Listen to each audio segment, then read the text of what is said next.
Motivational speaker Sandeep Maheshwari, YouTuber followers 2,80,00,000। Motivational speaker doctor Vivek Bindra, YouTuber followers 2,14,00,000। दोघांचेही Facebook आणि Instagram वरती कोट्यावधी फॉलोअर्स आहेत। थोडक्यात काय तर दोघंही सोशल मीडियावरील एकमेकांचे तगडे प्लेयर्स आहेत। पण आता हेच दोघं सध्या एकमेकांच्या विरोधात उभे राहिलेत। या दोन दिग्गजांमध्ये सध्या मोठा वाद सुरू आहे।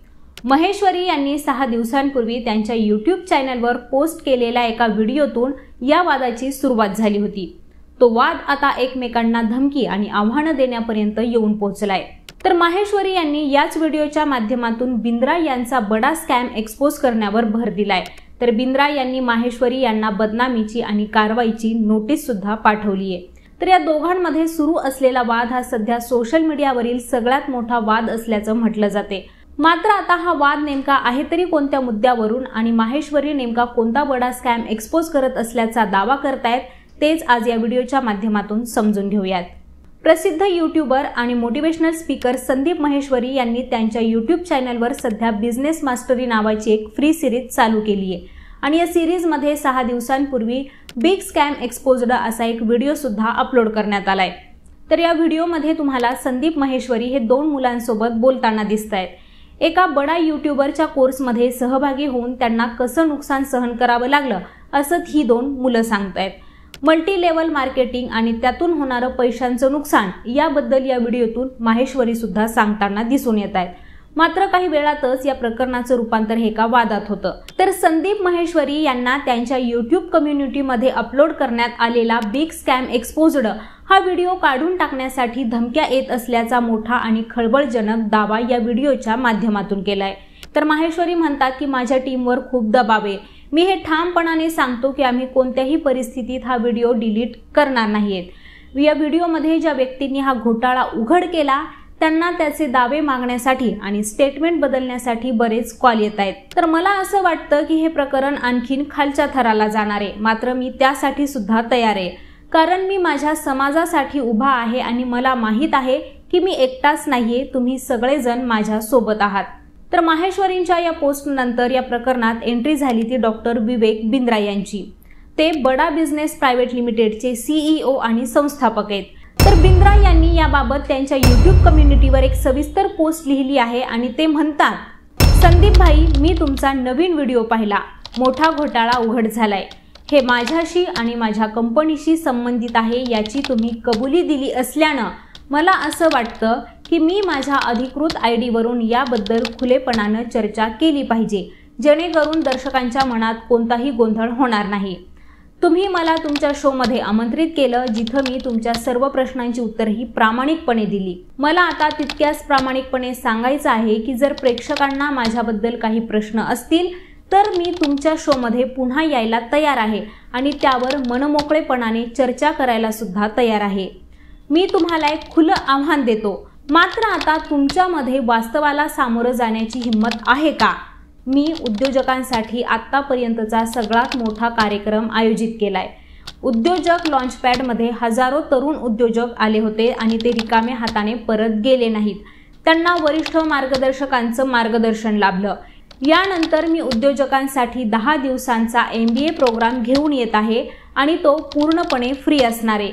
तरीही मी तुमचा आदर करतो आणि तुमच्या काही सूचना किंवा प्रस्ताव असतील तर मी तुमच्या शोमध्ये पुन्हा समोरासमोर चर्चेसाठी यायला तयार आहे। कधी यायचं ते सांगा। बिंद्रा हे पुढे लिहितात की राहिला प्रश्न आमच्या कोणत्याही कर्मचाऱ्यांकडून धमकावण्याचा, तर तो आमच्या संस्कृतीचा भाग नाही।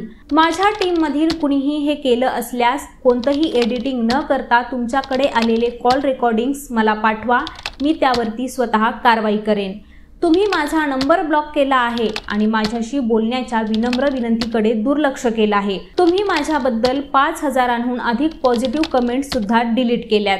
इतकं बोलून बिंद्रा थांबले नाहीत, तर ते पुढे सुद्धा म्हणालेत की हे खरं आहे की माझे संचालक आणि चीफ ऑफ स्टाफ तुमच्या घरी आले होते, पण या मागं कारण होतं, ते तुमच्याशी मनमोकळ्या चर्चेसाठी तुमची वेळ हवी होती। आम्ही संपूर्ण यूट्यूब कम्युनिटी सोबत आहोत। आम्ही तुमच्यासोबत काही चुकीचं करण्याबाबत विचारही करू शकत नाहीत. राहिला प्रश्न व्हिडिओ डिलीट करण्याचा, तर कोणत्याही पुराव्यांशिवाय आणि संधीचा फायदा उचलत बोलणाऱ्या प्रभावशाली लोकांना नोटीस पाठवणं माझा अधिकार आहे. पुढच्या चर्चांसाठी तुम्ही बोलवाल तेव्हा मी येईन आणि मला माहिती आहे की तुमच्यात सत्याला सामोरं जाण्याची हिंमत मात्र नाहीये. यानंतर या दोघांमध्ये शाब्दिक युद्ध सुरू झालं. संदीप माहेश्वरी यांनी या प्रकरणावर आणखीन 2 पोस्ट सुद्धा लिहिल्यात. पहिल्या पोस्टमध्ये माहेश्वरी यांनी बिंद्रांवर गंभीर आरोप केलेत. एका बाजूला कायदेशीर कारवाईची धमकी आणि दुसऱ्या बाजूला अनेक वेळेस तुमच्या माणसांना घरी पाठवलं आणि या सगळ्यांचे कॉल रेकॉर्ड्स असल्याचंही त्यांनी म्हटले. मात्र या सगळ्यांना घाबरणार नसून तो व्हिडिओ कोणत्याही परिस्थितीत डिलीट करणार नाही असं त्यांनी बिंद्रांना ठासून सांगितले. याशिवाय सर्व यूट्यूबर्स सुद्धा तुम्हाला उघडं पाडतील असंही माहेश्वरी यांनी ठासून सांगितले. तर दुसऱ्या पोस्टमध्ये माहेश्वरी म्हणालेत की ज्यांना केस आहेत, ज्यांना गरज आहे अशा लोकांना कंगवा विकणं हा घोटाळा नाही, तो एक प्रामाणिक आणि चांगला व्यवसाय आहे. मात्र एका टक्कल पडलेल्या व्यक्तीला त्याचे केस 1 महिन्यात परत येतील असा दावा करून 50,000 रुपये किमतीचा जादुई कंगवा विकणं आणि त्या निरुपयोगी जादा किमतीच्या कंगव्याचे पैसे परत न करणं हा घोटाळा आहे. सगळ्यात महत्त्वाचं म्हणजे तर त्या व्यक्तीला तो कंगवा इतरांना विकण्यास सांगणं हे तर निश्चितपणानेच एक घोटाळा आहे. अशा घोटाळ्यांमुळेच लाखो निरपराध लोकांचे कष्टाचे पैसे हे बुडवले जात आहेत. यानंतर आता माहेश्वरी यांनी तिसरी पोस्ट करत विवेक बिंद्रा यांच्यावर पुन्हा एकदा निशाणा साधलाय. शिवाय यात ते काहीतरी करण्याचा सुद्धा विचार करतायत असा दावा सुद्धा केला जातोय. माहेश्वरी यांच्या या व्हिडिओला आणि कम्युनिटीवरील पोस्टला लाखो लोक कमेंट्स करतायत आणि त्यांना पाठिंबा सुद्धा दर्शवत आहेत. त्याचवेळी काही कमेंट्समध्ये आपणही अशा कोर्सला बळी पडल्याचा दावा सुद्धा केला जातोय. त्यामुळे आता या प्रकरणात आणखीन काय कायदेशीर मुद्दे आणि वाद समोर येतात हे पाहणं आता महत्त्वाचं ठरणार आहे. मात्र आजवरचा यूट्यूबच्या इतिहासातील हा सगळ्यात मोठा वाद असल्याचं म्हटलं जातंय. तर ही माहिती तुम्हाला कशी वाटली ते आम्हाला कॉमेंट करून नक्की सांगा. तसंच यांसारख्याच विषयांबद्दल जाणून घेण्यासाठी लेट्सअप मराठीला सर्वच सोशल मीडिया हँडलवरती फॉलो करायला विसरू नका. पाहत रहा लेट्सअप मराठी.